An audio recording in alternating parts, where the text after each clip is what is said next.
என்னை எப்படி வைக்கிறார் என்பதில் தான் அவர் மகிமைப்படுறார். நான் எப்படி இந்த உலகத்தில் வாழ்கிறேன் என்பதை காட்டிதான் ஆண்டவருடைய மகிமை வெளிப்படுத்தப்படுகிறது. நான் ஒரு ஏழையாக இருப்பதினால் அல்ல, நான் வியாதியாய் இருப்பதினால அல்ல, நான் வெட்கப்பட்டவனாய் இருக்கும் போது அல்ல, நான் தோற்கப்பட்டவனாய் இருக்கும் போது அல்ல, நான் ஐஸ்வர்யவனாய் இருக்கும் பொழுது கர்த்தர் மகிமைப்படுறாரு.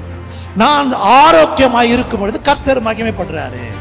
நான் வெற்றி உள்ளவனாய் இருக்கும் பொழுது கர்த்தர் மகிமைப்படுறாரு. குறைவில்லாமல் இருக்கும் பொழுது கர்த்தர் மகிமைப்படுறாரு. Praise the Lord. Amen. ஒரு நாளும் ஒரு குறைவும் இல்லாமல் நடக்கும்படிக்கு ஆண்டவருடைய பிள்ளைகளுக்கு அவர் என்ன செஞ்சிருக்கிறாரு? உத்தரவாதம் கொடுத்திருக்கிறார். அவர் நம்மை போஷிக்கிற ஆண்டவர், அவர் நம்மை நடத்துகிற ஆண்டவர், அவர் நம்மளை கைவிடாத ஆண்டவர். ஆமென். நம்மளுடைய தேவை என்ன என்பதை அவர் அறிந்திருக்கிறார். தேவை என்று வருவதற்கு முன்பதாகவே தேவைகளை சந்திக்கிற ஆண்டவராக அவர் இருக்கிறார்.